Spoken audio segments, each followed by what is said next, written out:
آپ نے فرمایا جنت میں گیا، میں نے قرآن کی تلاوت سنی، میں نے کہا یہ کون تلاوت کر رہا ہے؟ کہا جی حارثہ بن نعمان کر رہے ہیں۔ حارثہ بن نعمان وہ تو مدینے میں بیٹھا ہوا ہے، ابھی مرا تو نہیں، ابھی جنت میں تو آیا نہیں، تو یہ آواز کیسی ہے؟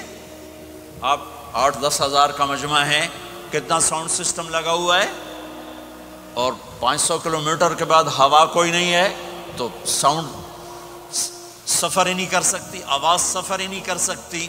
حارثہ بن نعمان نے کون سا ساؤنڈ سسٹم لگایا تھا کہ مدینے میں بیٹھ کے تلاوت کرے اور جنت میں اس کی ساری جنت کو آواز سنائی دے؟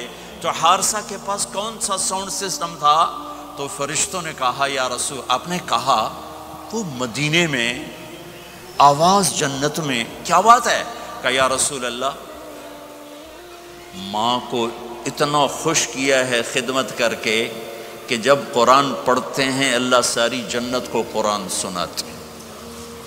ساری وہ ماں جو آج ذلیل ہو رہی ہے، وہ ماں جس کو پوچھنے والا کوئی نہیں، نہ کینیڈا میں، نہ پاکستان میں، نہ انڈیا میں، نہ بنگلہ دیش میں کوئی خوش نصیب ماں ہے جس کی اولاد اسے پوچھتی ہے، ورنہ مال کی دوڑ نے پاگل کر دیا، اندھا کر دیا۔ ساری دوڑ کا آخر کیا ہے؟ میتھمیٹکس کا ایک قاعدہ ہے کہ ملین انٹو زیرو کیا ہوتا ہے بھائی؟ Zero. Crore into zero zero, billion trillion into zero zero. میرے رب کی قسم ہے، دنیا کی عزتیں، شہرتیں، بلندیاں، دنیا کے دھن دولت، بلڈنگیں، تجارتیں، ضرب موت زیرو زیرو۔ یہ آنکھ بند ہوئی، اب طارق جمیل نہیں کہا جائے گا، میت کہا جائے گا، ڈیڈ باڈی کہا جائے گا، کوئی مولانا نہیں کہے گا۔ اولاد بھی کہے گی جنازہ اٹھاؤ، میت اٹھاؤ، چارپائی اٹھاؤ۔ کبھی سنا کسی نے کہا ہو اماں جی کو اٹھاؤ، بیگم صاحب کو اٹھاؤ، شہزادی کو اٹھاؤ، ملکہ کو اٹھاؤ؟ میت میت۔ منجی چاہو جی، منجی چاہو، جلدی کرو جی، اسی دکانہ تے جاؤنا ہے، منجی چاہو، دیر ہو گئی ہے۔ لوگ گھڑیاں دیکھ رہے ہوتے ہیں، جنازے کا ٹائم تو 11 بجے کا تھا، 11:10 ہو چکے ہیں۔ ساری زندگی کی عزتیں، دولتیں جب موت سے ضرب کھاتی ہیں زیرو ہو جاتا ہے۔ شہرت، دولت، بلندی، پستی، گمنامی، ضرب موت زیرو، مٹی کا ڈھیر بن جاتا ہے۔ یہ سب دھوکے کا گھر ہے، یہ مچھر کا پر ہے، یہ مکڑی کا جالا ہے، یہ آج ہے اس کی کل کوئی نہیں ہے، کل تو بڑی دور ہے، یہ سانس ہے اگلے سانس کا کوئی پتہ نہیں، یہ قدم ادھر سے ادھر آنے کا کوئی پتہ نہیں، یہاں سے نیچے اترنے کا کوئی پتہ نہیں۔ تو کیا اس پر ایمان کو بیچ دوں؟ کیا اس پر آخرت کو آگ لگا دوں؟ اجل موت کو کہتے ہیں، موت اجل ہی نے چھوڑا، نہ کسرا نہ دارا، اسی سے سکندر صفات بہارا، ہر ایک لے کے کیا کیا، نہ حسرت سے دھارا، پڑا رہ گیا سب یوں ہی ٹھاٹھ سارا، جگہ جی لگانے کی دنیا نہیں ہے، یہ عبرت کی جا ہے، تماشا نہیں ہے۔ ماں کی دعا نے حارثہ کی تلاوت کو 7 آسمان چیر کر پوری جنت گونج رہی ہے۔ کیا ہوا؟ حارثہ تلاوت کر رہا ہے۔ ساؤنڈ سسٹم کہاں سے لایا ہے؟ ماں کے پاؤں دھوتا ہے، یہ ساؤنڈ سسٹم ہے۔ حارثہ ماں کی کیسے خدمت گزار تھے؟ بیوی کو نہیں کہتے تھے میری اماں دی روٹی پکا، میری اماں دے کپڑے دھو، بیوی کو کہتے تھے یہ میری ذاتی پراپرٹی ہے، اس میں تیرا کوئی حق نہیں ہے۔ جس کے ذمے نہیں اس کو آگے کر رہے ہیں۔ میرے ذمے میری ماں کی خدمت ہے، میری بیوی کے ذمے میری ماں کی خدمت نہیں ہے۔ اللہ کے واسطے حقوق جانو، حقوق جانو۔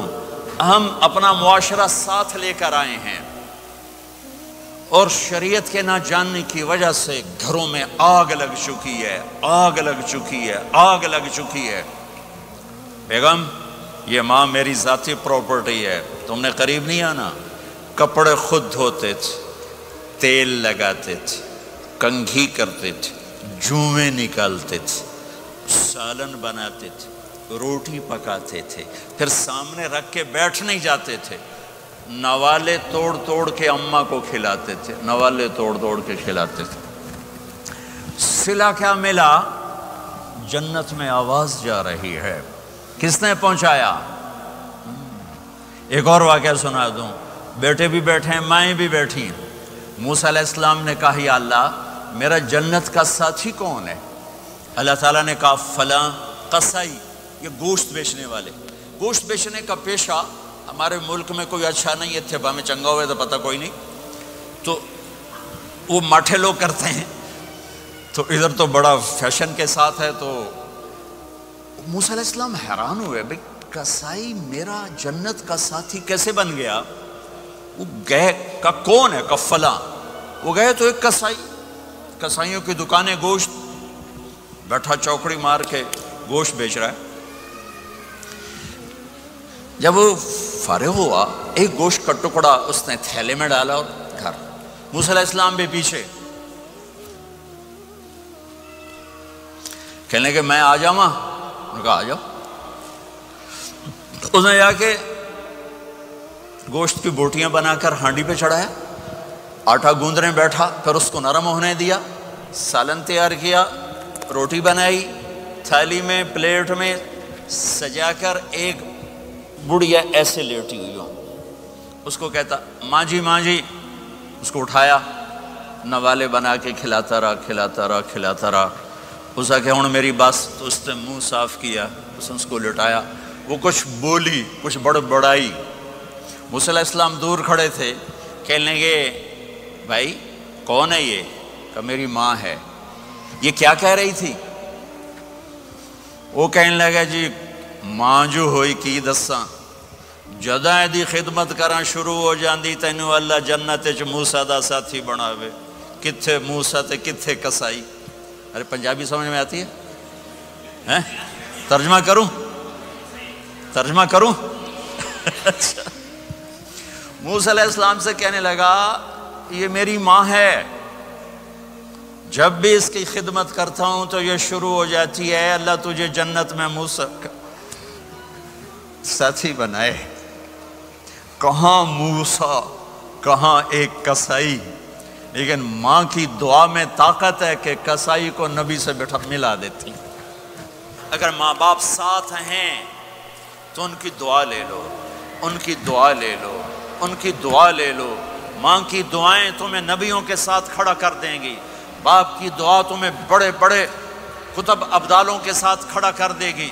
والدین کو خوش کرنا، جو صبح صبح والدین کی صرف ایسے جا کے دیکھ لے، نہ سلام کرے نہ حال پوچھے، بس یوں دیکھ لے محبت سے، صبح سے شام تک جنت میں 2 دروازے اس کے لیے کھل جاتے ہیں۔ صبح سے شام تک جنت میں 2 دروازے کھل جاتے ہیں۔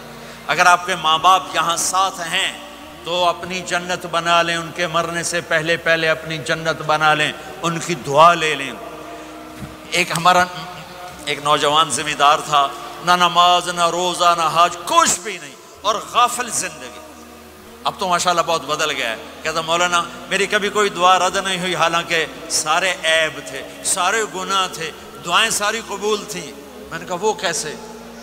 کہ میں رات کو جا کے اماں کو بھی دباتا، اور اب بہت بڑا ذمہ دار اپنی ماں کو بھی دباتا، اپنے باپ کو بھی، پھر دونوں کے پاؤں یوں اپنے باہوں میں لے کر ان کو چومتا اور ان پہ سر رکھ کے دعا کرتا، میری ہر دعا قبول ہوتی تھی۔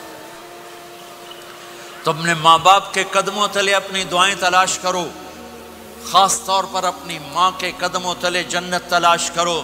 میرے نبی نے کہا ماں کے قدموں تلے جنت ہے۔